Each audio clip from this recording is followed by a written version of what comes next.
Sophia's shift at Marcello's began like every other Wednesday evening, with her arriving through the service entrance at 4:47 p.m., 14 minutes before the doors officially opened to Miami's elite. She pulled her dark hair into a tight bun, secured with the same pearl pin her mother had given her 7 years ago, back when Catherine could still fasten buttons without trembling hands. The uniform hung loose on Sophia's frame these days. Not from illness, but from the particular poverty of working 60-hour weeks on a salary that barely covered her mother's medication and the monthly fees at Clearview Assisted Living Facility, a 30-minute drive from the city that cost $200 every month without fail. That morning, before her shift, she had visited Catherine. The visits happened 3 times each week, Mondays, Wednesdays, and Saturdays, a schedule Sophia maintained with the precision of someone who understood that consistency was the only promise she could reliably keep. Catherine had been lucid that day, which meant she recognized Sophia's face, even if the context of their relationship had become somewhat fuzzy in her deteriorating mind.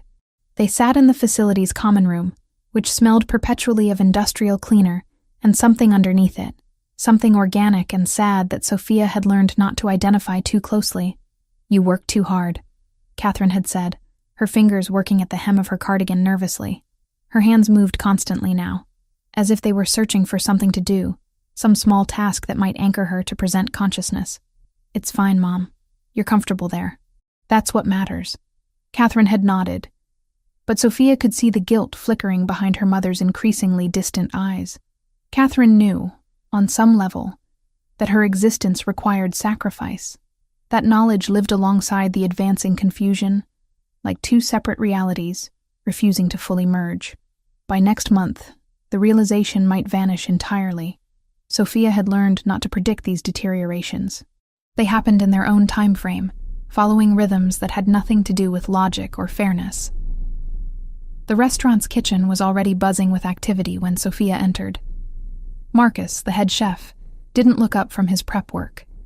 He never did.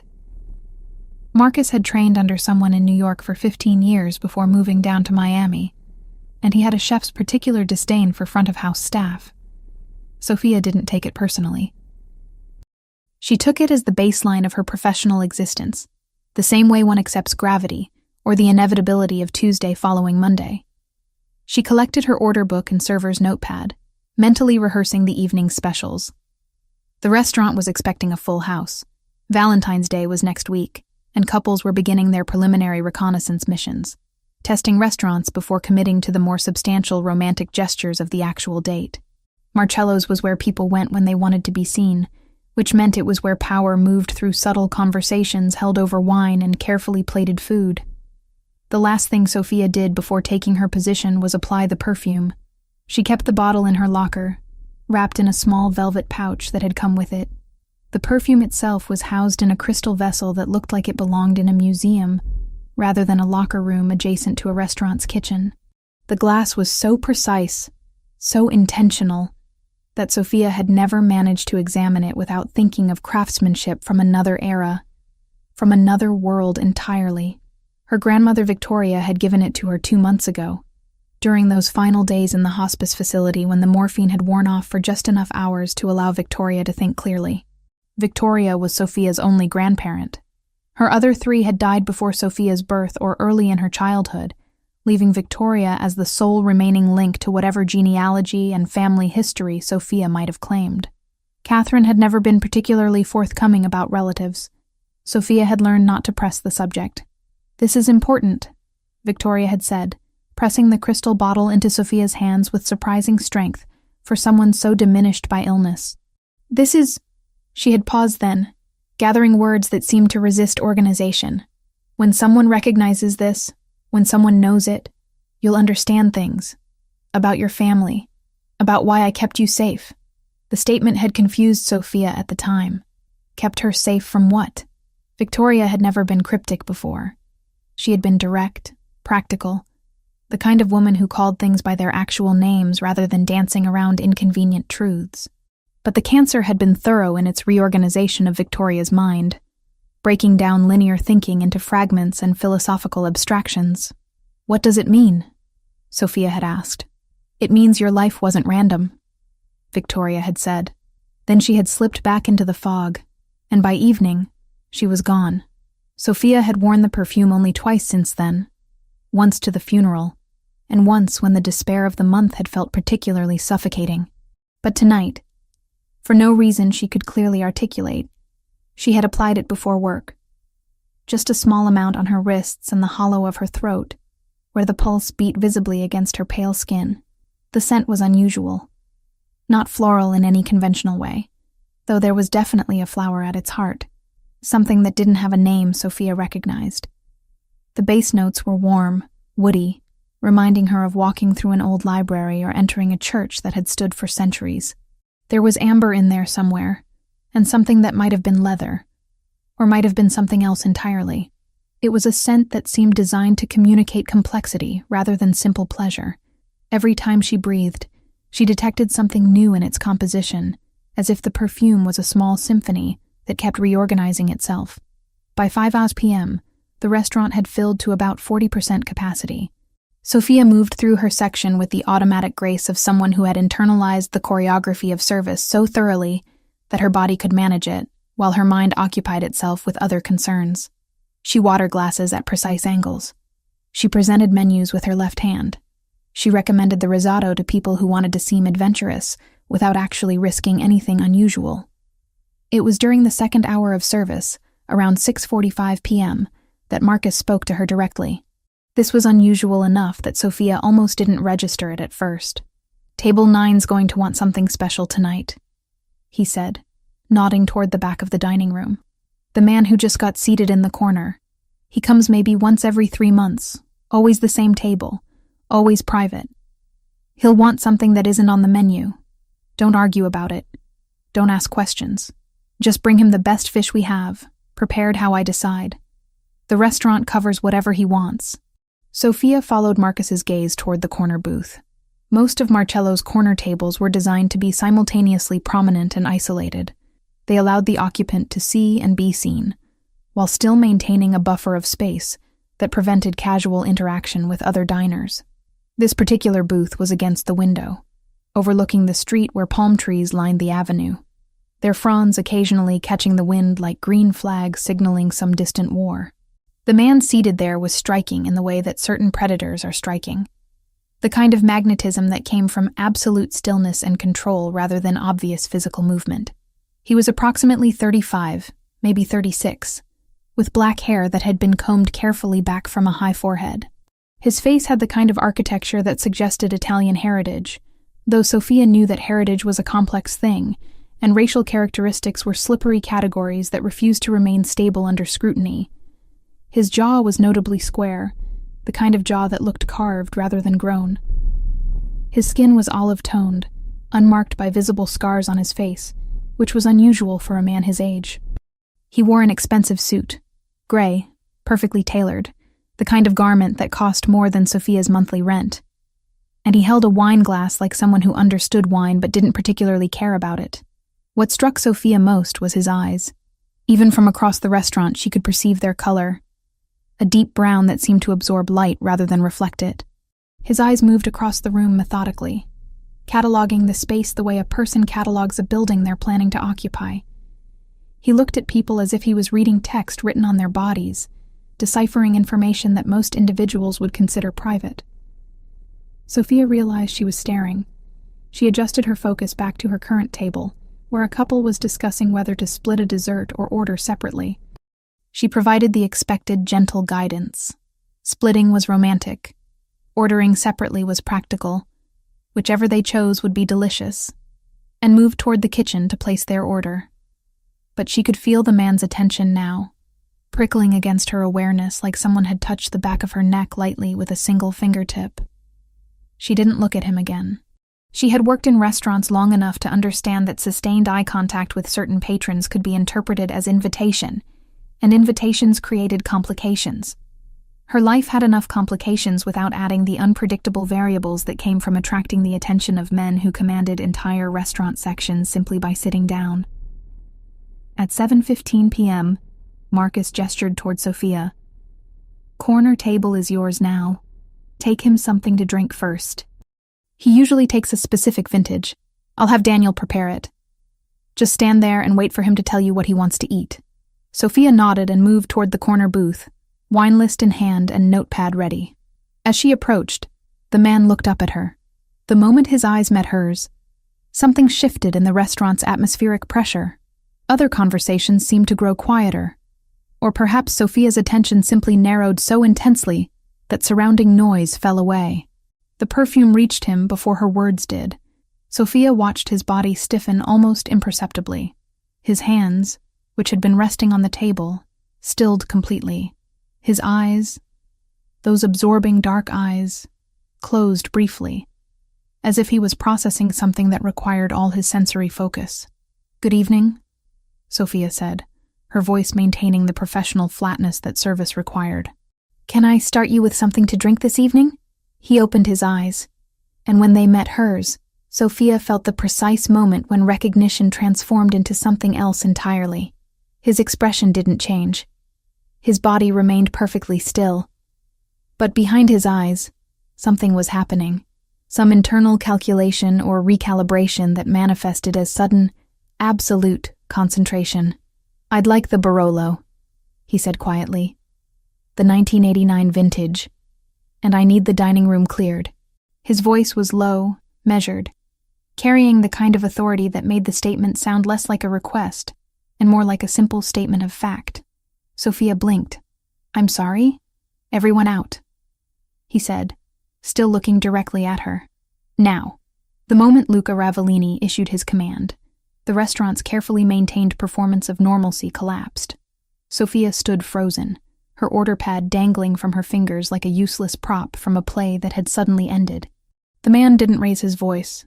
He didn't gesture or make any movement that could be interpreted as threatening, yet his words carried a weight that seemed to physically press against everyone present, a force that made heads turn toward the kitchen, toward the exits, toward the host stand where the manager stood with an expression that suggested he understood exactly what was being asked of him.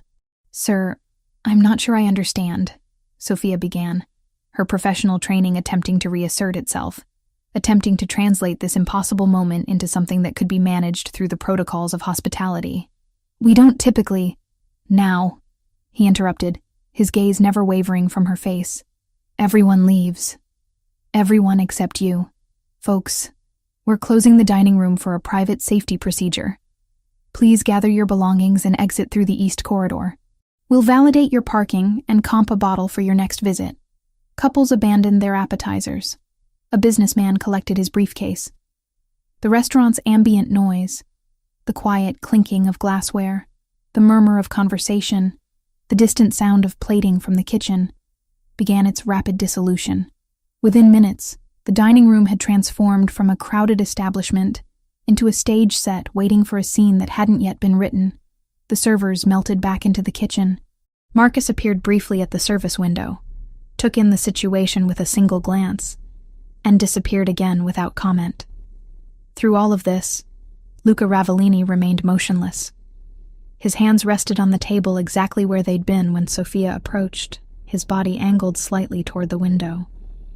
But his eyes tracked her with absolute focus, following her with the precision of something that hunted by watching, rather than by moving.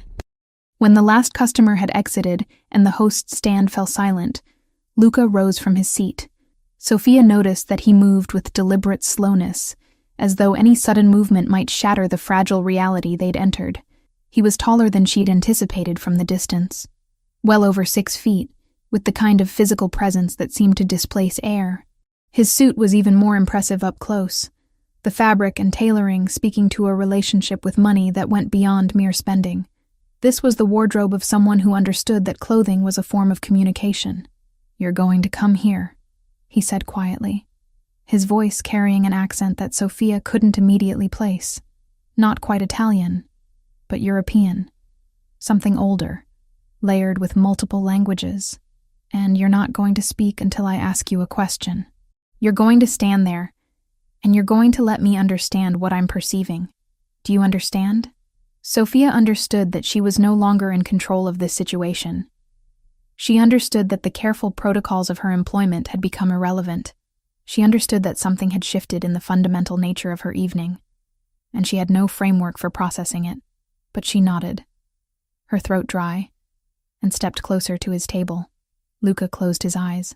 When he inhaled, Sophia watched his entire body respond to the scent. His shoulders tensed, his jaw clenched. A muscle beneath his right eye twitched almost imperceptibly. His hands, which had been relaxed, began to curl into fists before he consciously forced them back open against the table. "Where did you get this?" he asked, his voice lower now, almost hoarse. "The perfume." "Where?" "It was my grandmother's," Sophia heard herself say.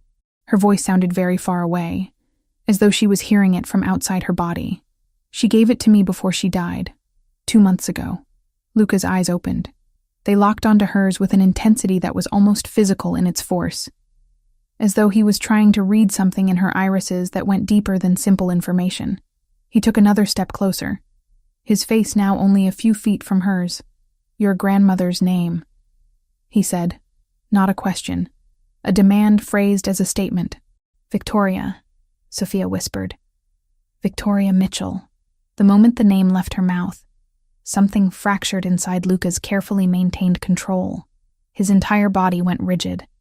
His hand came up to his mouth as though he might be ill, then fell back to his side. He turned away from her abruptly, moving toward the window where the streetlights of Miami cast their sodium glow across his face. Sophia could see his chest rising and falling in a rhythm that suggested he was consciously controlling his breathing, forcing oxygen into his lungs through discipline rather than instinct. "Say it again," he said, still facing away from her. "The name." "Say it again." "Victoria Mitchell," Sophia repeated. She didn't understand why it was important, didn't understand why this man's reaction had shifted from controlled intensity to something approaching emotional dissolution. "She was my grandmother. She died of cancer. She gave me the perfume in the hospice." Luca stood motionless for a long time. His hand came up and braced against the window frame, and Sophia saw his knuckles whiten from the force of his grip. She became aware of the silence in the restaurant. A complete absence of sound that felt almost toxic. The kitchen had gone quiet. The staff had either hidden themselves or left entirely. It was just Sophia and this man, and the scent of the perfume hanging between them like a physical presence. "Did she ever speak about me?" he asked. His voice was different now, stripped of the authority and control that had characterized his initial command. There was something beneath it, something that sounded almost like desperation. Did she ever mention someone named Luca? Sophia's mind raced through her memories of Victoria. The quiet afternoons they'd spent together, the stories Victoria had shared about her youth, the careful silences when certain topics seemed to approach the edges of Victoria's consciousness before retreating again. "No," Sophia said. "She never mentioned anyone named Luca. I don't know who you are." He turned back toward her then, and Sophia saw something in his expression that terrified her more than his initial command had.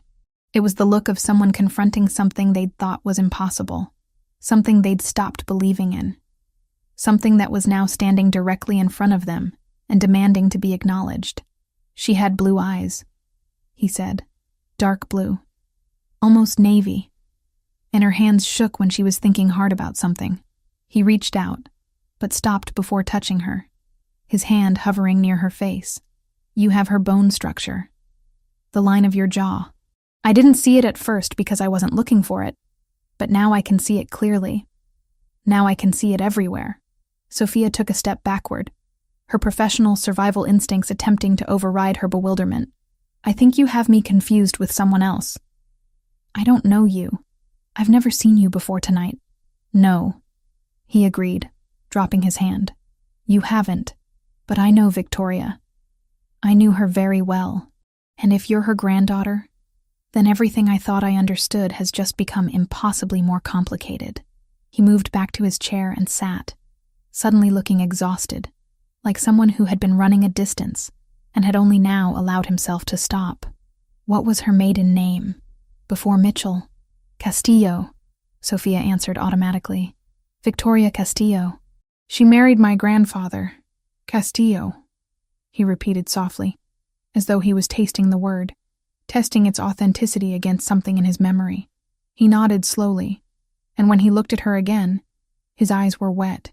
He didn't cry, didn't allow tears to fall, but Sophia could see them gathering in the lower lids, threatening a breakdown that his will was barely containing. "Sit down, Sophia. You need to sit down, because what I'm about to tell you is going to change everything you believe about your family." He gestured to the chair across from him. Sophia moved toward it mechanically, her body functioning on automatic systems, while her mind struggled to process how a Wednesday evening had transformed into whatever this moment had become. As she sank into the chair, Luca exhaled slowly, and the sound carried the weight of decades of a secret, finally, impossibly, being spoken aloud. The restaurant had become a tomb, and Sophia was beginning to understand that she was not going to walk out of Marcello's the same way she had walked in. The doors remained locked. The staff had vanished into the kitchen or the back corridors, leaving only the sound of the air conditioning and the occasional distant clang of cookware being stored away. Luca Ravellini had settled back into his chair with the composure of a man accustomed to controlling entire environments through the force of his will alone. His eyes tracked Sophia's movements with predatory precision, not threatening exactly, but not comforting either. She remained standing, her posture rigid, her hands gripping the edge of the table as though physical contact with solid matter might anchor her to sanity. "Sit," he said quietly. It was not a suggestion. Sophia found herself moving before her conscious mind had approved the action, pulling out the chair across from him and lowering herself into it as though moving through water. "Tell me about Victoria. Everything. I want to know how she lived, what she did, who she became. I want details that don't appear in public records. I want to know the woman, not just the outline of her existence." Sophia's mouth was dry. She licked her lips before attempting to speak, aware that Luca was watching this small gesture with the kind of attention most people reserved for far more significant information. "I don't understand what you want me to tell you," she said. Her voice sounded weak to her own ears, attenuated by fear and confusion. "You already seem to know her. You clearly knew her well. Why are you asking me these questions as if, because I need to hear it from you?" Luca interrupted. His tone was controlled, but there was an undercurrent of something beneath the words. Something that might have been pain, or loss, or rage, carefully modulated into civility. "Because hearing it from her granddaughter changes the context of what I already know. Because every piece of information about her life in these past 28 years is a piece I don't have. Start with how she died." Sophia began to talk, surprising herself with the coherence that emerged from her fractured state of mind. She described the cancer, pancreatic, the kind that was aggressive and thorough in its destruction. She described the hospice facility, the way Victoria had spent her final weeks in a room that smelled of antiseptic and morphine, where visitors filtered in and out carrying flowers that seemed obscene in their cheerfulness given the circumstances. She described how Victoria had become progressively less present, how her mind had seemed to retreat into itself, leaving only fragments of the woman Sophia had known in the vehicle of her body. She was lucid sometimes, Sophia found herself saying. The morphine would wear off, or the doctors would adjust it, and she'd have these windows of clarity. But they were getting shorter. By the end, there was maybe an hour a day when she seemed like herself. I tried to visit during those times. The hospice staff would call me and tell me she was having a clear moment, and I'd rush over from work or from my apartment, trying to catch whatever time I could have with her while she was still present. Luca was listening with an intensity that suggested every word was being catalogued and processed, filed away in some internal database. "What was the last thing she said to you?" he asked. "Before she gave you the perfume, what were her last coherent words?" Sophia closed her eyes, pulling the memory up from the depths of her consciousness where she'd tried to bury it under the weight of grief. She said that my life wasn't random, that I should keep the perfume safe, that when someone recognized it, I would understand things about my family, about why she kept me safe. The moment the last phrase left her mouth, she saw Luca's entire body go rigid. His hands, which had been resting on the table, clenched into fists so tight that the tendons in his forearms became visible, straining against his skin. "She said that?" he asked, his voice reduced to something barely above a whisper. "Those exact words? That she kept you safe?" "Yes," Sophia confirmed. "I didn't understand what she meant at the time. I still don't understand what she meant, but she was very clear about it. She kept saying it like it was the most important thing she needed me to understand before she died." She was very weak at that point. The morphine had her drifting, but she kept pulling herself back to say it again. Kept saying the same thing, that she kept me safe, that the perfume would explain it. Luca stood up abruptly, pushing his chair back with enough force that it scraped against the restaurant floor with a sound that made Sophia flinch. He moved to the window, his silhouette framed against the Miami streetlights beyond the glass. His shoulders were heaving slightly, his breathing not quite controlled. Sophia watched him with the careful attention of someone observing a volatile substance, trying to anticipate which way it might explode. "Your grandmother was Victoria Castillo Mitchell," he said finally, his voice steady now, but hollow, as though he was speaking through a tunnel of exhaustion. "She married a man named Robert Mitchell when she was very young. That marriage produced your parent, who is still alive, I assume." "My mother," Sophia said. "Catherine. She's 47. She has degenerative neurological disease. She lives in a care facility." "And your father?" Luca turned to face her again. "I never knew him," Sophia said. "My mother never discussed him. He was never part of my life. Mother died when I was 5. Not actually died. She's still alive. But she became less present before I was even born, I think. By the time I was school age, I don't think she was capable of raising a child alone. So Victoria took over. I grew up thinking of Victoria as my primary family member." Luca moved to the table and retrieved something from his jacket pocket, a small leather case from which he extracted a business card. The card itself was expensive, embossed rather than printed, with raised lettering that Sophia could see even from across the table.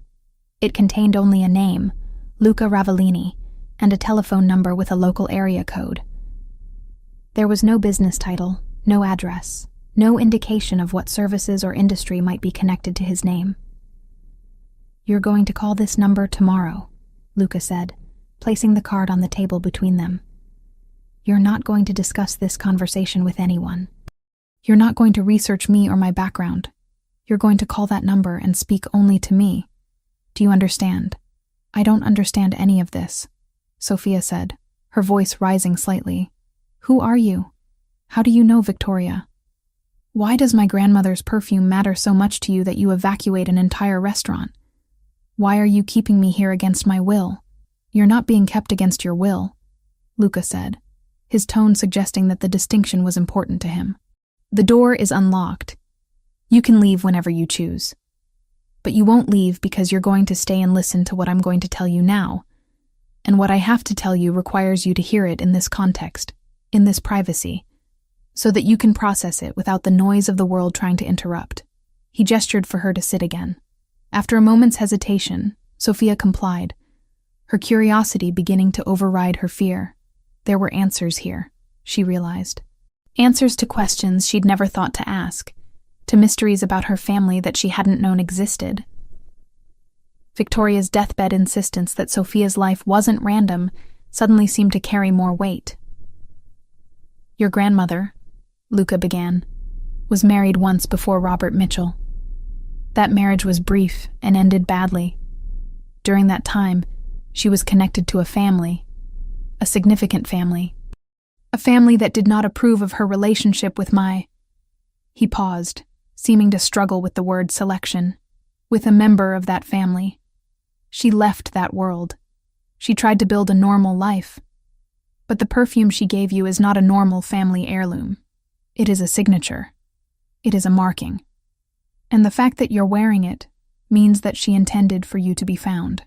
Sophia wanted to ask what he meant by found, but before she could form the question, Luca moved to the restaurant's front entrance and unlocked the door. He stepped back, creating a clear path to the exit. "It's 3 a.m, he said. "The street is empty. You can go home now. You can try to pretend this never happened. Or you can call that number tomorrow and get answers to questions you're going to spend all night formulating. The choice is genuinely yours." Sophia gathered her things mechanically, her phone, her keys, her work notepad still clutched in her hand. She moved toward the door, her mind fracturing between the impulse to run and the impulse to stay and demand explanation. At the threshold, she turned back toward Luca. "Why should I trust you?" she asked. "You shouldn't," he said simply. Not yet. But you will, once you understand what Victoria was protecting you from. Call the number, Sophia. Everything becomes clear once you understand what that perfume represents.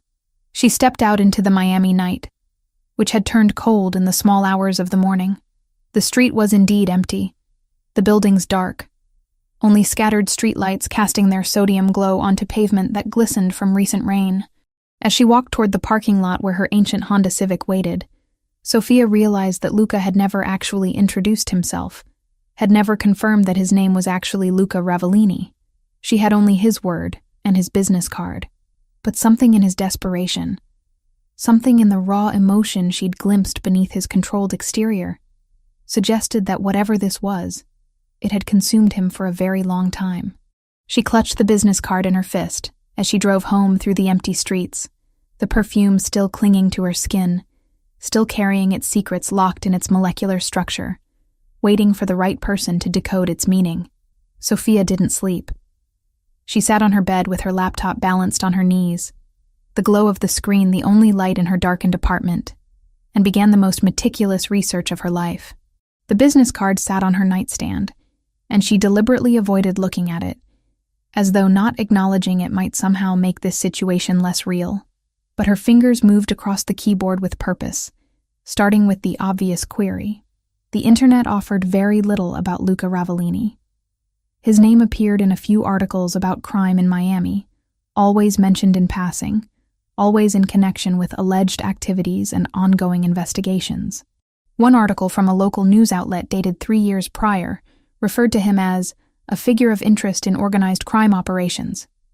But the piece was vague on specifics, heavy on speculation, light on facts. The journalist had clearly been working from rumor and assumption rather than substantiated information.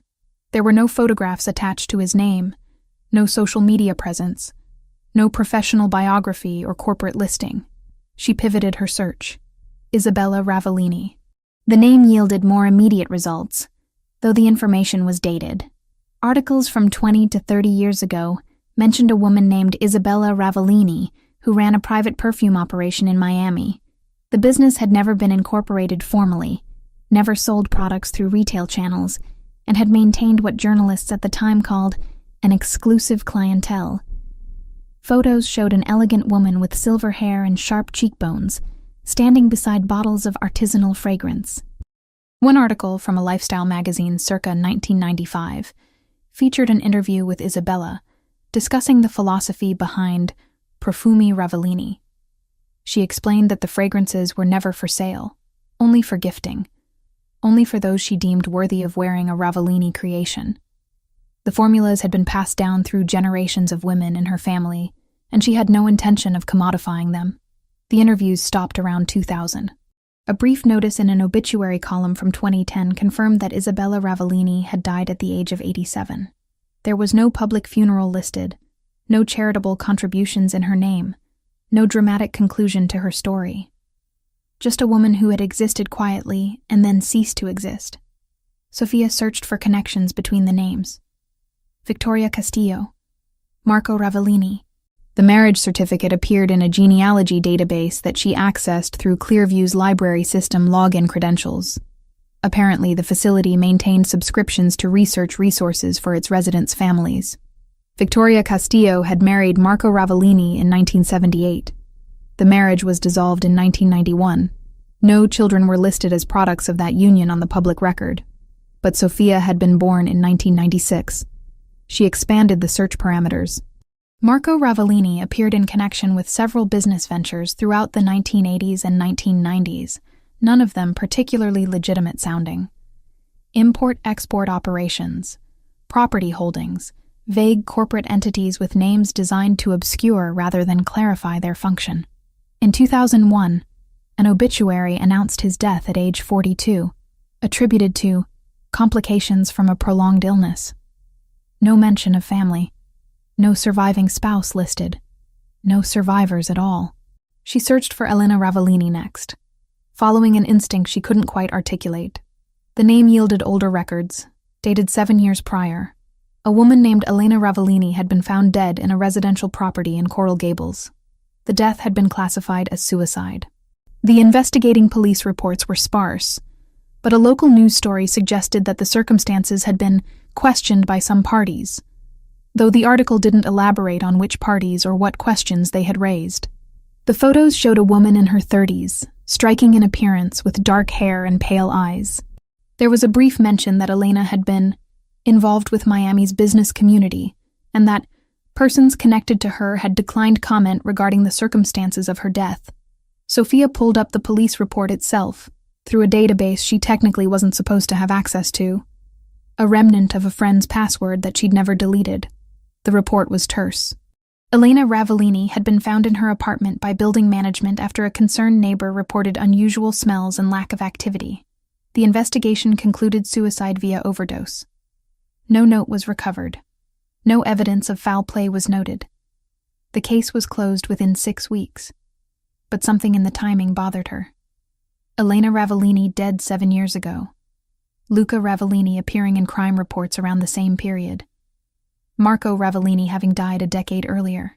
Victoria having been married to Marco, then divorcing him, then raising a daughter that the records suggested shouldn't exist.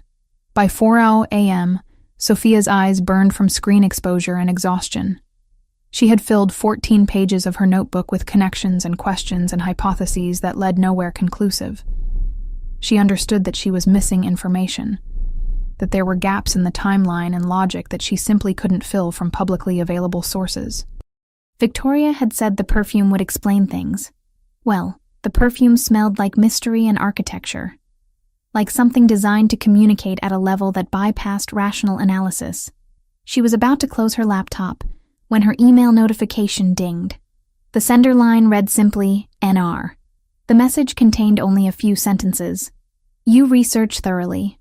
You're intelligent and cautious, which suggests good instincts. But you're also limited by what's available publicly.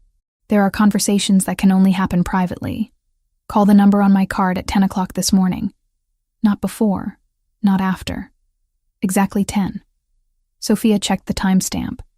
The email had been sent at 3:47 a.m., which meant he'd been monitoring her research, or at least monitoring her search history, or somehow had access to information about her digital activity.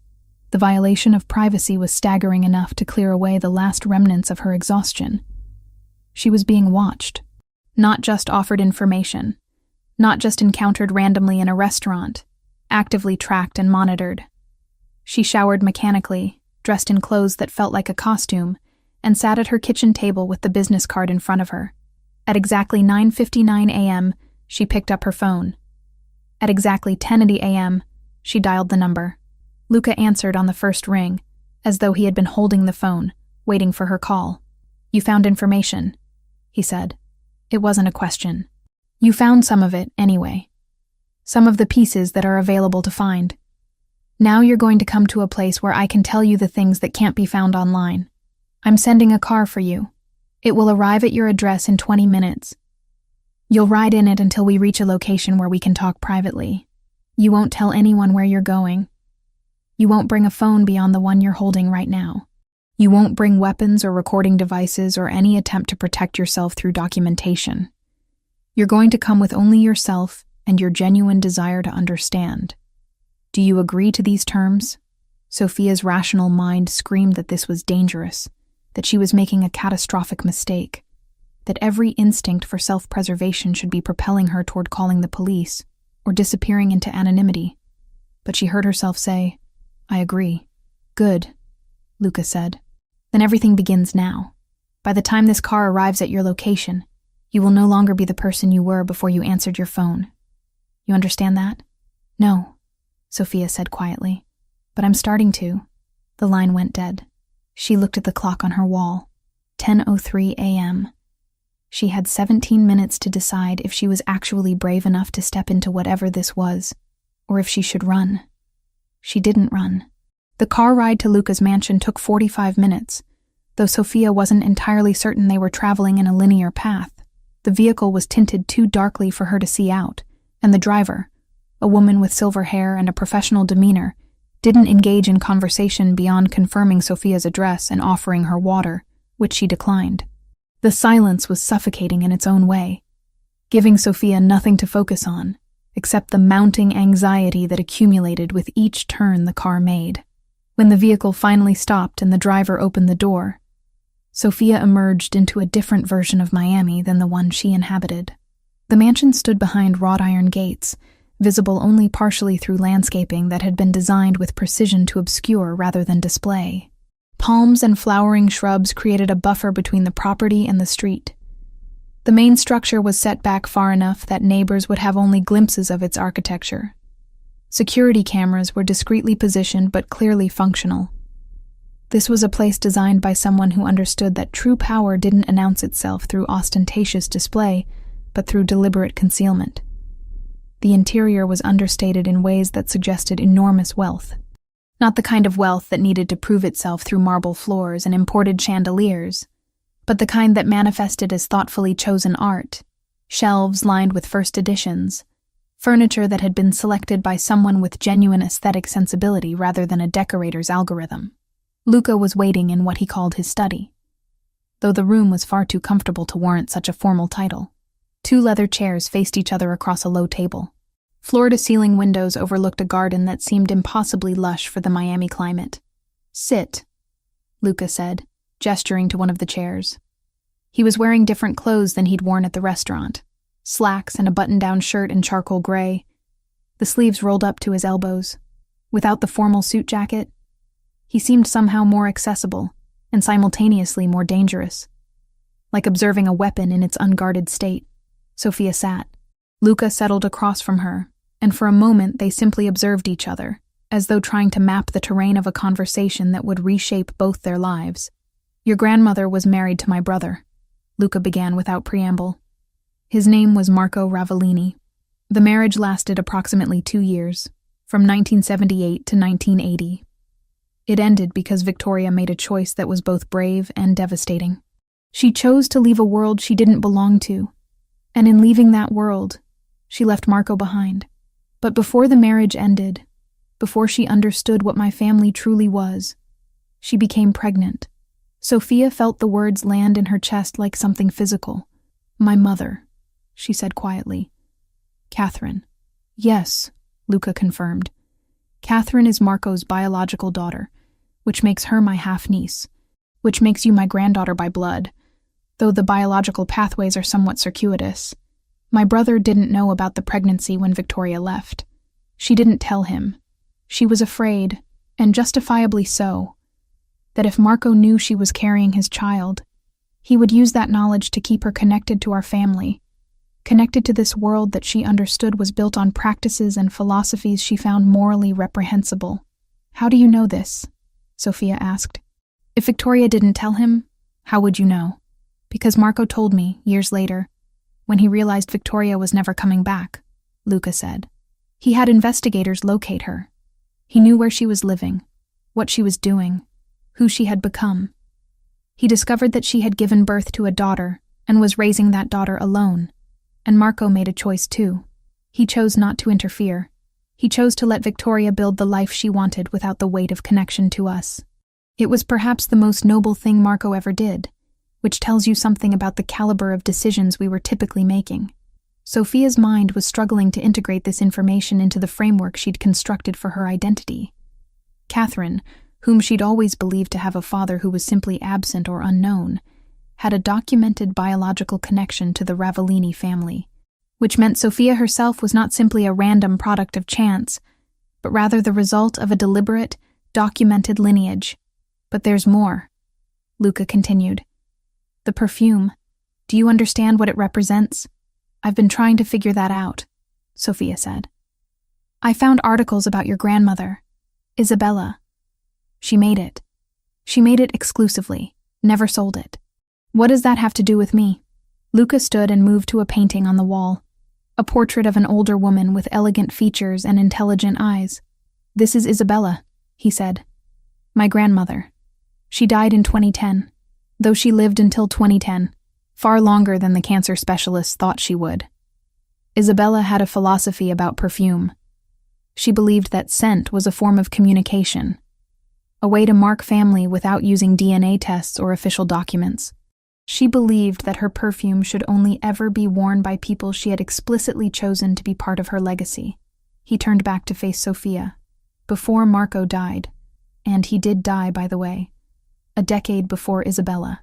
Complications from illness, though the illness was partly the kind that comes from living a certain kind of life. Before he died, he told Isabella about Catherine, and Isabella did something extraordinary. She created a special batch of her perfume, one that had a slightly different composition than her usual work. She instructed Marco to ensure that this perfume was given to Victoria, with the understanding that it should eventually be passed down to Catherine, and potentially to Catherine's children. Why would she do that? Sophia asked. Why would she make something specifically for people who were trying to escape her family? Because Isabella was wise in ways that neither Marco nor I managed to be, Luca said. Because she understood that family isn't something that can be forced or coerced. She understood that the best legacy isn't one that demands loyalty, but one that offers recognition and choice. She believed that if her perfume ever resurfaced, if it appeared on someone from her bloodline, then that would be the signal that it was time to acknowledge what had been separated and see if it could ever be reconciled. Sophia touched the hollow of her throat, where the perfume still clung to her skin. Victoria gave it to me. She said that when someone recognized it, I would understand things about my family, about why she kept me safe. Exactly, Luca said. Victoria understood the significance of what Isabella had created. She had worn this perfume while she was married to Marco, and she knew that no one else wore it. So when Isabella gave it to her before Marco's death, yes, they communicated despite the separation. Victoria understood that it was both a blessing and a curse. A blessing, because it meant that Isabella had chosen to honor Catherine's existence. A curse, because it meant that if anyone from our family ever encountered someone wearing that scent, the connection would be undeniable. He returned to his chair and sat, leaning forward slightly. I grew up not knowing about Catherine's existence. Marco never told me until I was old enough to understand. I was 17 when he revealed it. I was already beginning to understand the nature of our family's business, the operations that funded our lifestyle, the methods we used to maintain power, and Marco's confession hit me like a betrayal of everything I thought our family was. What kind of operations? Sophia asked. She knew on some level, but she wanted to hear it articulated. Criminal enterprises, Luca said flatly. Money laundering through businesses that ostensibly operate legitimately. Debt collection through methods that exist outside legal frameworks. Connection to various trafficking operations that I won't detail, because you shouldn't carry that knowledge. My family is connected to organized crime, Sophia. We are not sophisticated businessmen who occasionally bend rules. We are criminals who maintain the facade of legitimacy. And when Marco told me about Catherine, what he was saying was that he had deliberately removed one person, his daughter, from this world, because he believed she deserved better than what we could offer her. Sophia felt something collapse inside her chest. The perfume on her skin suddenly felt like evidence, like proof of her complicity in something she hadn't chosen and didn't fully understand. Why are you telling me this? She asked. Why would you volunteer this information? Because yesterday evening, when I inhaled that perfume, I made a decision that I've been making and remaking for 28 years, Luca said. I decided that you deserve to know who you are. Not just the sanitized version that Victoria provided, but the full truth. Your blood connects you to criminals. Your grandmother made a choice to remove herself from that world, and your mother lived her entire life not knowing that part of herself that she came from. But you're at a decision point. You can choose to remain ignorant of this connection, or you can choose to understand it fully. And what happens if I choose to understand it? Sophia asked quietly. Then you understand that you're connected to something larger and more dangerous than your current life has prepared you for, Luca said. You understand that the FBI is interested in me, which means by extension they become interested in anyone close to me. You understand that there are people who would use you as leverage against me if they discovered our connection. But you also understand that you have access to protection and resources, and answers to questions that have always haunted your family. He paused, and his expression softened slightly. And you understand that there is someone in your life who has the capacity to care for you with an intensity that goes beyond normal human attachment. Someone who has spent 28 years carrying the knowledge of your existence like a secret weight. Someone who wants to know you, not as a symbol or a chess piece, but as a person. Sophia looked at him across the space between their chairs, and she understood that what she was witnessing was Luca Ravellini performing vulnerability in a way that probably cost him considerable effort. She understood that behind the measured words and controlled tone was a man who had been waiting for this encounter for most of his adult life. "I don't know how to process this," Sophia said. It was the truest thing she could articulate in the moment. "Then don't," Luca replied. "Not yet. Let it sit. Let it integrate itself into your understanding of reality. Tomorrow you'll visit your mother at Clearview, as you do every Saturday. On Monday, you'll return to work at Marcello's. You'll continue your normal life, but you'll also know the truth now. You'll understand why I reacted to your perfume the way I did. You'll understand that when I said I would ensure your mother's medical care was covered, I meant it as a statement of family obligation, not as an attempt at coercion." "How am I supposed to go back to my normal life knowing all of this?" Sophia asked. "The same way Victoria did," Luca said. "With difficulty, with constant awareness of the parallel world existing beneath the surface of the one you inhabit, with the understanding that some knowledge, once acquired, cannot be unacquired, but also with the knowledge that you now have the power to make informed choices about your own future." The car drove Sophia back to her apartment as the sun was setting, painting Miami in shades of orange and gold that seemed almost obscene in their beauty. She clutched the business card in her hand again, but this time it felt different. This time it felt like a tether. This time it felt like the beginning of something rather than the middle of a mystery. The 2 weeks following Sophia's visit to Luca's mansion existed in a state of fragmented normality that felt like performing in a play she hadn't auditioned for.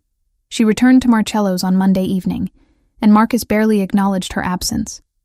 The restaurant operated in its own universe of wealthy patrons and carefully orchestrated service, indifferent to the seismic shifts happening in individual staff members' lives. She took orders. She delivered plates. She managed the delicate choreography of hospitality that required her to be simultaneously present and invisible. But everything had changed. Sophia moved through her shifts with the awareness that she was being observed, that somewhere in the Miami evening, there were men whose job was to ensure her safety. She never saw them directly. There were no obvious security measures, no black cars following her, no sudden appearance of bodyguards. The protection was as invisible as the threat it was designed to counter. On Friday of that week, as she was clocking out after her shift, 2 individuals appeared at the employee entrance. They identified themselves as Special Agents Morrison and Park from the Federal Bureau of Investigation.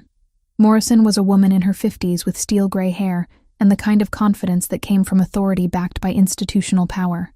Park was younger, perhaps 40, with an expression that suggested he had perfected the art of appearing sympathetic while simultaneously conducting interrogation.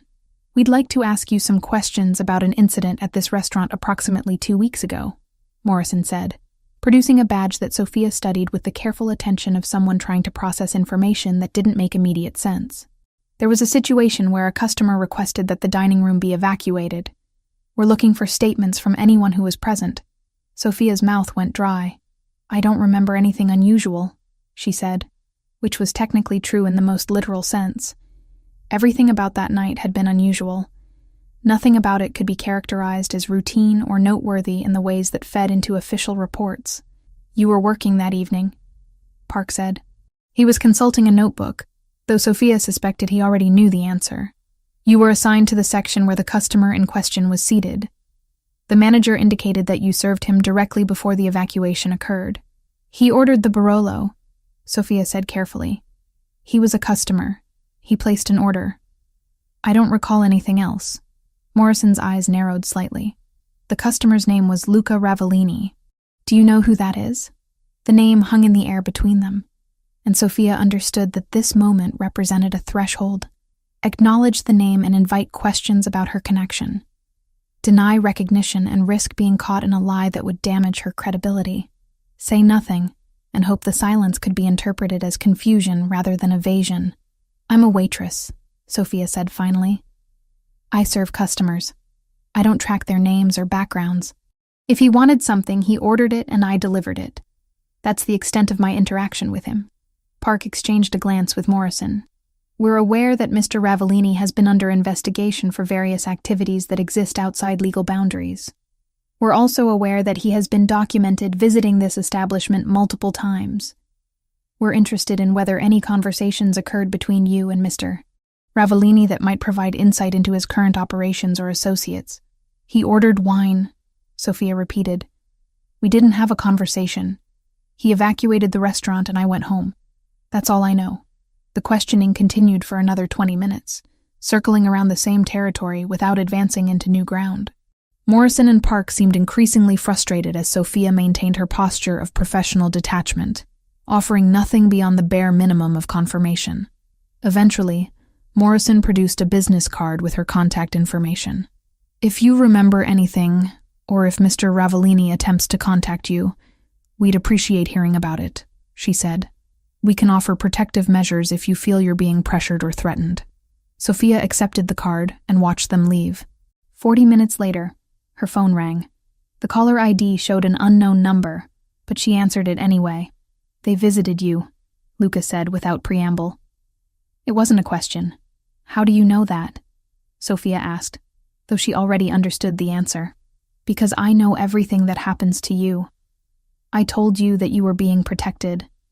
That protection extends to monitoring when federal agents decide to interview you. What did you tell them?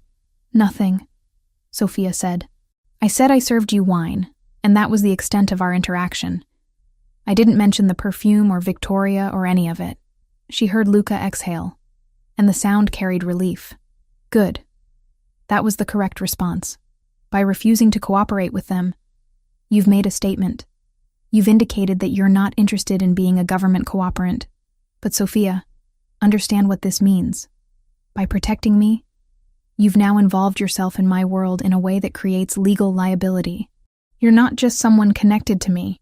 You're someone who has actively chosen not to testify against me. I don't know if I had a choice, Sophia said quietly. You did, Luca replied. You could have told them everything. You could have made a deal.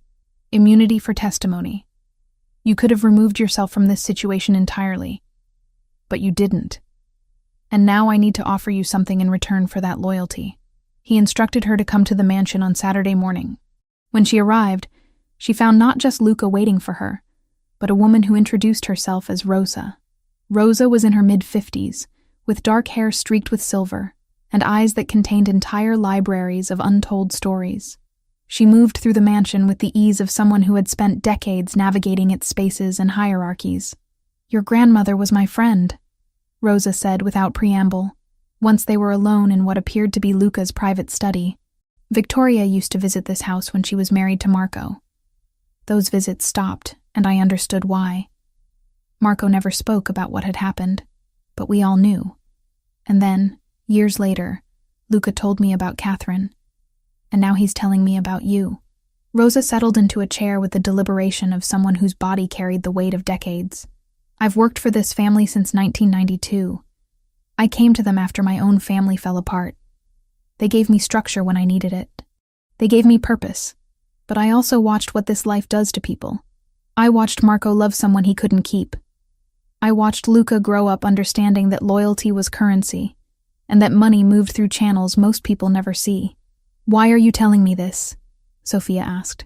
Because Luca wants to offer you a job, Rosa said. Not in any capacity that would involve illegal activity. He's funding a private medical laboratory that requires someone with forensic knowledge. Someone who can process evidence analysis for private clients. The work is legitimate. The money comes from legitimate sources. Or at least sources legitimate enough that they're not going to trigger federal scrutiny. He wants you to work there. He wants you to stop being a waitress and start being something more aligned with your capabilities. And if I refuse, then you continue as you are, Rosa said. But you'll be doing it under constant surveillance by federal agents. They'll be watching you, waiting for you to slip up or to make contact with Luca in ways they can use as evidence. They'll make your life difficult through legal channels, audits of your tax returns, inspections of Clearview's records, interviews with your coworkers that subtly suggest you're connected to criminal activity. Luca would prefer not to involve you in his operations, but if you're going to be connected to him anyway, he'd rather that connection be one he can control and protect. Sophia understood that what Rosa was describing was a choice with only one rational option. She could refuse and maintain her current precarious stability, or she could accept the offer and move into Luca's world with eyes open. "I accept," she said. The transition happened within a week. Sophia submitted her resignation at Marcello's, citing a better opportunity. She moved from her small apartment to a townhouse in Wynwood that Luca owned, a property located in a neighborhood that was actively gentrifying, surrounded by galleries and restaurants and people who minded their own business. The laboratory was located in a commercial building that appeared, from the outside, to be a routine medical facility. Inside, it was equipped with state-of-the-art forensic equipment and staffed by technicians who treated Sophia with professional courtesy, but did not attempt conversation beyond work-related matters. The salary was tripled from what she'd made at the restaurant. The work was intellectually engaging in ways waitressing had never been, but Sophia understood that she had traded one cage for another, albeit a more comfortable one. She could afford to increase Catherine's care. She could afford better treatment options. She could afford stability. The price was her independence. One evening, as she was completing analysis on a blood sample, Rosa appeared at her workstation. "Luca wants to introduce you to his business circle," Rosa said. "There's a dinner tomorrow evening at the house. Formal attire. Nothing too elaborate. You're his family now." It's time they understood that. Sophia felt her stomach tighten. "I don't know anything about business circles." "You know about observation," Rosa said. "You know about reading people. That's what matters. Tomorrow you'll sit at a table with people who operate in different worlds than the ones you've inhabited. You'll listen more than you speak. You'll understand that there are conversations happening beneath the surface of other conversations. And you'll begin to comprehend the scope of what Luca Ravellini actually is." The dinner was held in a private room that had been prepared with meticulous attention to detail. The table was set with crystal and silver. The food was prepared by a chef who had trained at restaurants Sophia could never afford to visit. The attendees were 6 men and 3 women, all of them carrying themselves with the particular confidence that came from operating in spaces where consequences were negotiable. Luca introduced Sophia as his family. No explanation was offered. No context provided. Just a statement of fact that seemed to shift how everyone at the table interacted with her. The conversation moved between business discussions that Sophia couldn't follow and personal anecdotes that revealed nothing, while implying vast networks of influence and obligation. What struck Sophia most was the careful civility of it all. These were dangerous people conducting themselves with the refinement of diplomats. They were discussing operations that almost certainly involved illegal activity, but they discussed them in language so coded and abstract that an outsider listening would have heard nothing but networking between legitimate business interests.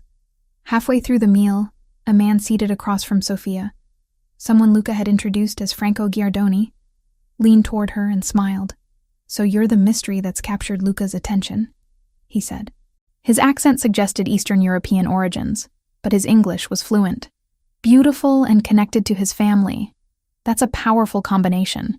"I'm his family," Sophia said flatly. "That's all." "Of course," Franco said, though his smile suggested he understood more than she'd revealed. "Family is everything in this world. The people around this table, we're all bound by blood or obligation or debt. It's what keeps the system functioning. People who understand that loyalty to family supersedes loyalty to law. People who understand that certain rules exist outside legal frameworks." Luca appeared at Sophia's side before she could respond. His hand found the small of her back, and the gesture was both protective and territorial. "Sophia and I need to discuss something," he said to Franco. "If you'll excuse us."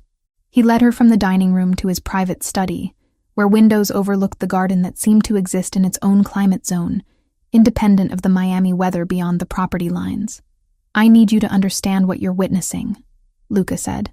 "These people, Franco and the others, they exist in networks that move money through channels and methods that the legal system can't track or prevent.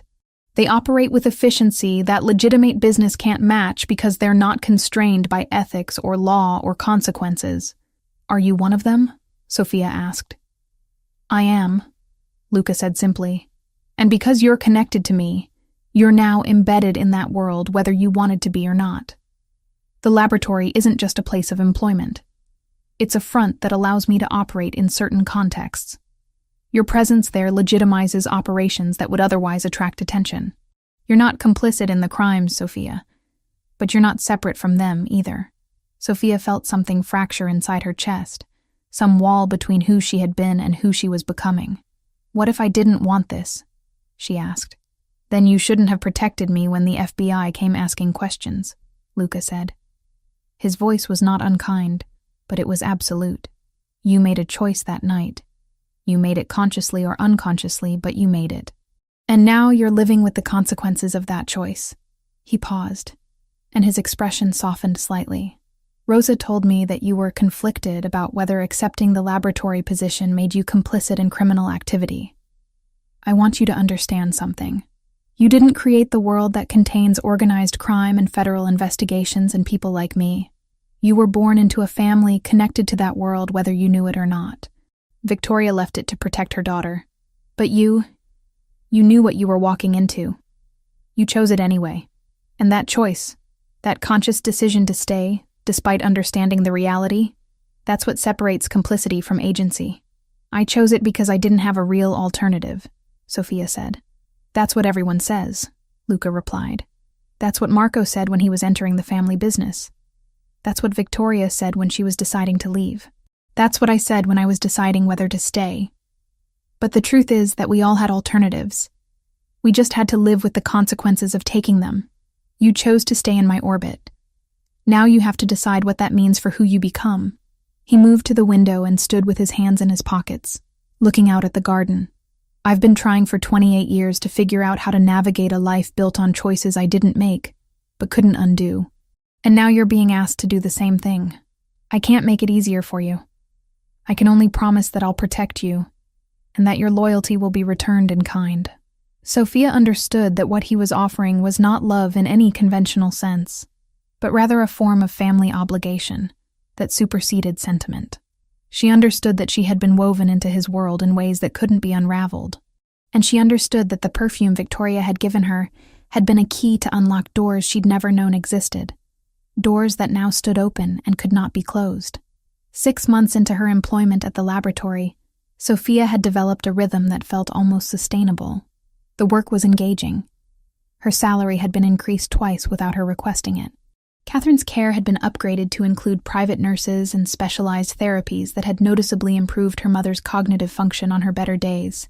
Sophia visited every Saturday and Wednesday, spending hours in Clearview's common room, sometimes talking to her mother about the present, sometimes just sitting in companionable silence while Catherine worked through the cognitive exercises that her care team had prescribed. But the arrangement with Luca had transformed in ways that Sophia struggled to categorize. He began appearing at the laboratory unannounced, ostensibly checking on operations, but really just to observe her working.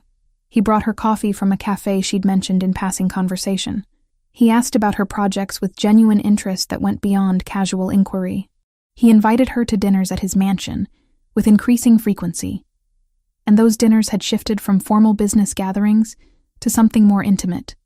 Conversations between two people who were learning each other's minds as well as their histories. 3 weeks into October, Luca brought Franco Giardoni to one of those dinners. Franco was charming in a way that Sophia recognized as practiced, refined through years of operating in social contexts where attraction was a tool. He pulled out her chair. He asked about her work with apparent fascination. He complimented her dress in ways that walked the careful line between flattery and impropriety. "You're wasted in a laboratory," Franco said to her over the main course. His accent had softened over the months she'd known him, or perhaps she'd simply become more attuned to its cadences. "Someone with your intelligence, your observation skills, you could be doing so much more with your time." "I'm satisfied with what I'm doing," Sophia replied. "But satisfaction isn't ambition," Franco continued. "Satisfaction is comfort.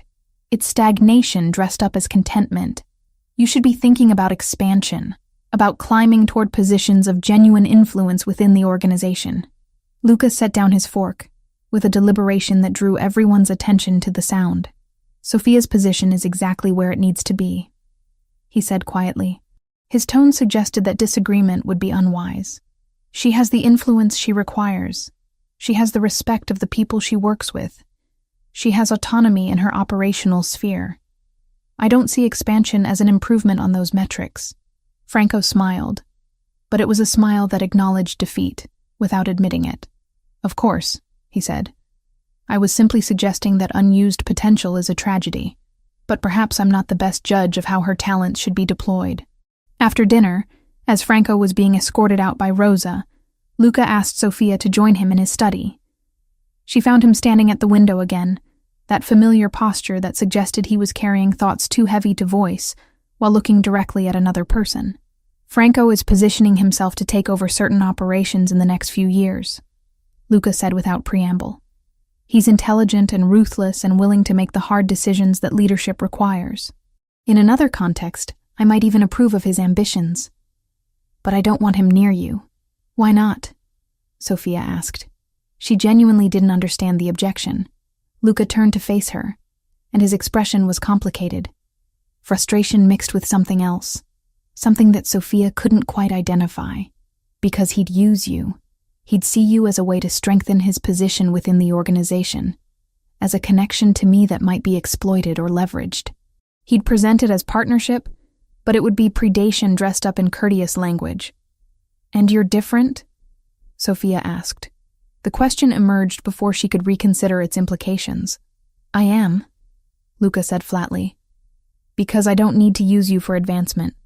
I already have position and power. What I have with you is separate from those concerns. What I have with you is... He paused, seeming to struggle with word selection. It's something I've been trying to navigate for 6 months, and I don't think I've been entirely successful at maintaining appropriate boundaries. Sophia felt her heartbeat accelerate. What do you mean? I mean that you're my granddaughter biologically, but that connection exists in isolation from any emotional relationship I had with your mother or your grandmother, Luca said. His words were measured, chosen with care. I mean that I didn't raise you. I didn't know you as a child. I didn't form attachment to you through proximity and time and the accumulation of small moments that constitute parenting. I mean that when I look at you now, I see a woman who is intelligent and courageous and capable of navigating complexities that would destroy most people. I see someone who made a choice to stay connected to me despite understanding the implications of that choice. I see someone who I've developed attachments to that go beyond family obligation. Luca, Sophia began, but he held up a hand. I'm not asking you to reciprocate, he said. I'm simply stating a fact that I think you should understand. I'm stating it so that you understand why Franco needs to remain at a distance from you. Because if he were to approach you with the kind of attention he demonstrated tonight, and if you were to accept that attention, it would place you in a position of conflicted loyalty that I cannot allow. You can't control my choices, Sophia said, though she understood that in practical terms, his control was nearly absolute. No, Luca agreed. But I can make the consequences of certain choices clear. Franco would never be able to offer you what I can offer you. He would never be able to provide the kind of protection or certainty or freedom that my connection to you provides. He would always be calculating what your value is to him, what strategic advantage you represent. And I won't allow that. Over the following months, the boundaries Luca mentioned began to blur further. He started touching her in ways that went beyond familial interaction. A hand on the small of her back that lingered. A brush of fingers against her wrist when they were passing objects across a table. His gaze lingering on her in moments when he thought she wasn't observing him. Sophia found herself responding to these gestures, leaning into the proximity, allowing moments of nearness that stretched longer than propriety would typically allow. Rosa noticed.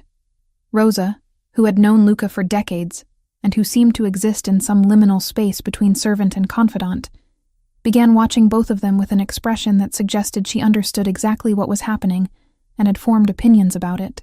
One evening in December, as they were finishing dinner, Sophia heard herself say something that she'd been avoiding articulating for months. I don't think of you as my grandfather, she said. The statement emerged into silence, enormous and irreversible. Luca set down his glass very carefully. I know, he replied. I think about you as… Sophia paused, struggling with terminology that seemed inadequate for what she was experiencing. I think about you as someone I'm becoming attached to in ways that complicate the family structure that we're supposed to be inhabiting. I know that too, Luca said. And I'm terrified, Sophia continued, because I know who you are. I know what you do. I know that getting closer to you means becoming more entangled in operations and decisions and consequences that I didn't choose. But I also know that staying at a distance means ignoring something that feels increasingly significant. Luca stood and moved to the window. His silhouette was backlit by the Miami skyline, casting him in shadow. We need to take time, he said finally. We need to step back from this trajectory and give ourselves space to process what's happening. Because if we move forward, we're making a choice that alters the structure of everything we've built, and that choice needs to be made consciously, not in the heat of proximity and emotional intensity. How much time? Sophia asked. I don't know, Luca said, but you'll continue your work. You'll continue visiting your mother. You'll continue your life. And I'll maintain appropriate distance. When we see each other, we'll be cordial but restrained. And eventually, we'll understand whether this is genuine connection or proximity-induced attachment, whether this is something that can withstand the reality of what we actually are to each other. Sophia understood that what he was offering was not what she wanted in the immediate moment, but what she needed in the longer term. She understood that stepping back was an act of respect for both of them, an acknowledgement that the feelings were real enough to warrant careful consideration rather than impulsive action. And so she agreed, though agreeing felt like stepping backward into shadow when she'd been moving toward light. The distance between Sophia and Luca lasted through the winter and into the spring, a separation that felt both necessary and torturous. They inhabited the same spaces occasionally, dinners at his mansion where she would observe him from across rooms, their gazes meeting and then deliberately separating. She continued working at the laboratory. She continued visiting Catherine every Saturday and Wednesday.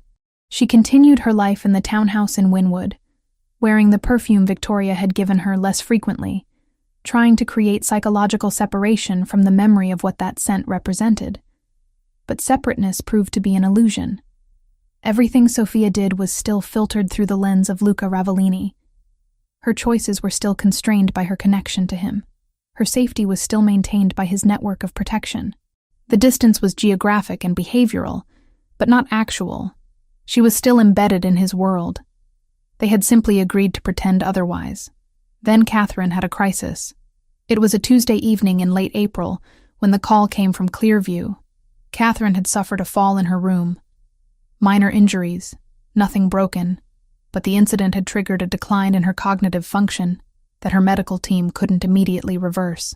Sophia left work immediately and drove to the facility, her hands shaking on the steering wheel, her mind fracturing with worry and guilt, and the terrible recognition that her mother's condition was deteriorating, regardless of the excellent care she was receiving. Catherine was awake when Sophia arrived, but she wasn't lucid. She was cycling through states of consciousness, moments of recognition interspersed with confusion and agitation. Sophia sat beside her bed and held her mother's hand, feeling the tremor in Catherine's fingers, the brittleness of her bones, the physical manifestation of her body's betrayal by disease. She's declining faster than we anticipated, Dr. Patterson explained as Sophia stepped out of the room. The fall appears to have accelerated something that was already in progression. We're adjusting her medication, but I want to be honest with you. We're moving into a different phase. We should discuss palliative care options. Clearview finalized the palliative plan on a rainless Tuesday. It wasn't surrender so much as a recalibration of hope, less about cures and more about dignity. Sophia signed the forms with steady hands.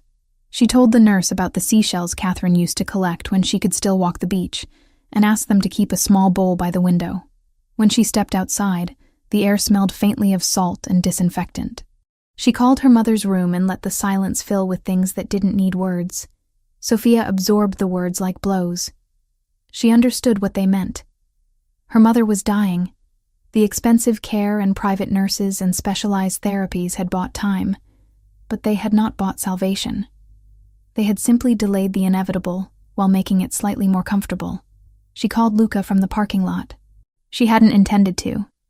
The number was muscle memory, fingers finding the digits before her conscious mind could intervene. He answered on the third ring, and his first words were, "Where are you?" "Clearview," she said. "My mother's worse. They think she's entered the terminal phase. I don't know how to process this." There was a pause, and then, "I'm coming to you." He arrived 40 minutes later, moving through the facility with the ease of someone accustomed to traversing any space without question. He found Sophia in Catherine's room, where she was sitting in the darkness, holding her mother's hand, watching the rise and fall of Catherine's chest as though monitoring that movement might somehow prevent it from ceasing entirely. Luca didn't speak. He simply pulled up another chair and sat beside her, and his presence, solid, real, undeniably present, broke whatever dam Sophia had been maintaining. She began to cry. Not the controlled release of emotion, but the fracturing collapse of someone who has been holding themselves together through sheer force of will. She cried for Catherine. She cried for Victoria. She cried for the complexity of her own existence, for the impossible choice she'd made to stay connected to Luca, for the realization that no amount of money or protection or love could actually save the people who mattered. Luca let her cry. He didn't speak. He didn't offer platitudes. He simply sat with her in the darkness, while her mother slept fitfully in the bed between them. By the following Saturday, Catherine had improved slightly. Not recovered, but stabilized enough to be lucid for periods of time. Sophia visited in the morning and found her mother having one of her better days, the kind where Catherine seemed almost like herself, where conversation was possible. "You're happy," Catherine said suddenly, observing Sophia with the clarity that came and went unpredictably. "You seem different, less burdened." "I'm not happy," Sophia said gently. "You're declining." "That's not happiness, but something's changed in you," Catherine continued. "Something's happened that's shifted the way you carry yourself. It's in your posture. It's in your face. You've let something in. Someone." Sophia didn't know how to respond to that observation, so she simply held her mother's hand and let the moment pass. That evening, Luca called. "I want to see you," he said. "Not at work. Not at the mansion. I want to see you somewhere that's only for us."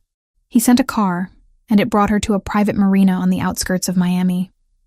A boat was waiting, not one of the ostentatious yachts that the wealthy typically owned, but something smaller, more intimate. Luca was standing at the helm when she boarded, and he looked different. Less like a crime boss orchestrating operations, and more like a man who had removed the armor he typically wore. "I want to take you somewhere," he said. "Is that acceptable?" Sophia nodded, and he began maneuvering the boat away from the dock and out onto the black water. They sailed for hours, moving into deeper waters where the lights of Miami became distant, where the world seemed to consist only of the boat and the ocean, and the stars emerging as darkness deepened. Finally, he anchored in a location that appeared to be nowhere in particular, a patch of water indistinguishable from any other patch of water. "I've been trying to figure out how to navigate what we are," Luca said, standing at the rail with his hands in his pockets. "I've been trying to understand whether what I feel for you is genuine connection, or whether it's projection, expectation, the weight of decades waiting for someone to bridge the gap between who I am and who I wish I could be. And I still don't have a definitive answer, but I've come to understand that not having a definitive answer doesn't matter. What matters is that every moment I spend apart from you feels diminished by your absence. What matters is that you represent possibility in a life built entirely on inevitability. What matters is that you're real and present and worth every risk that comes with loving you." He turned to face her, and his expression was open in ways that Sophia had never seen before, vulnerability written across his features like language. "I can't offer you a normal life," he continued. "I can't offer you a future free from complication. What I can offer you is protection, loyalty, and a commitment that supersedes every other obligation I maintain. What I can offer you is the acknowledgement that you matter to me in ways that go beyond family or duty or strategic advantage. What I can offer you is myself, entirely, if you choose to accept that offer." He reached into his jacket and withdrew a small velvet box. Inside was a chain of gold, delicate but unmistakably valuable, with a pendant that contained a single drop of liquid, captured in crystal, suspended and preserved. "This is the original Perfume Ravellini," Luca said. "Isabella's formula. Marco brought it to me before he died, thinking I might understand what it meant. I've kept it for 28 years, waiting for the right moment to know what to do with it. But now I understand. It belongs with you. It belongs in the space between who you were and who you're becoming. It connects Isabella to Victoria to you, across generations and choices and heartbreak. It's the only thing I have that truly belongs to my family's history, and I'm giving it to you, because you've become the most important part of my history." Sophia took the necklace with trembling hands. The pendant was warm against her palm, and the perfume inside seemed to be alive, swirling slightly within its crystal prison. "I'm not asking you to marry me," Luca said. "I'm not asking you to formalize this through legal structures that would only create complication. I'm asking you to claim this necklace. I'm asking you to accept the commitment that it represents. I'm asking you to acknowledge that despite everything, despite who I am, despite what I do, despite the impossibility of our connection, you choose to stay. You choose me. You choose this."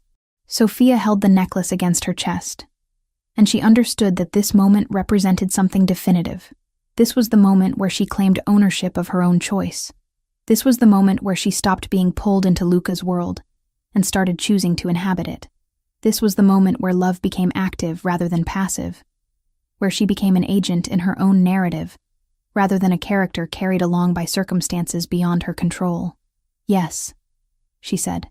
"Yes to all of it." Luca moved toward her, and when he kissed her, it felt like a beginning rather than a continuation, like they were creating something new rather than surrendering to something inevitable. The kiss was not gentle, but it was deliberate, filled with intention and acknowledgement. When they parted, Sophia could still taste the salt from the ocean air and the particular flavor of possibility.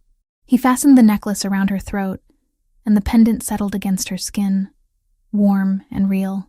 She could smell the perfume even through the crystal, the same scent that Victoria had worn, that Isabella had created, that Luca had carried for decades. The perfume that had started this entire chain of events, that had been the key to unlock doors Sophia had never known existed. "I love you," Luca said. The statement was simple and absolute. "I have loved you since I inhaled your perfume in that restaurant and realized that Victoria had kept her promise, that the legacy she entrusted to you was going to survive beyond her. I have loved you through every moment of distance and every moment of proximity. I love you now, and I will continue to love you for whatever future we manage to construct together." They stayed on the boat through the night, and when the sun began to rise, painting the sky in shades of gold and pink that seemed almost impossible in their beauty, Sophia understood that her life had become a story that would never fit into the ordinary categories of human experience. She was the daughter of a woman who had escaped organized crime. She was the granddaughter of a man who had chosen to let her exist outside his world. She was the partner of a man who operated in darkness but had chosen to bring her into the light. She was wearing a perfume that had been created in secrecy and carried as a symbol across generations. And she was alive, fully and completely alive, in a way that she had never been before the night she applied Victoria's perfume to her skin and walked into a Miami restaurant. When they returned to shore, Luca took her to Clearview. They visited Catherine together, and Catherine, in one of her moments of unexpected lucidity, saw the necklace and understood what it meant. "She gave you the perfume," Catherine said to Luca. "Victoria gave you the perfume. That means you knew her. That means you were part of our family's story." "I was," Luca confirmed. "Your daughter has chosen to let me be part of it going forward." Catherine nodded, and Sophia saw something in her mother's expression that might have been peace. "Then you take care of her," Catherine said. "You take care of her the way Victoria took care of me. That's how the perfume works. That's what it represents. Care across the distances that separate us. Love that survives the impossible." In the months that followed, Catherine's decline continued, but she was surrounded by the best care available.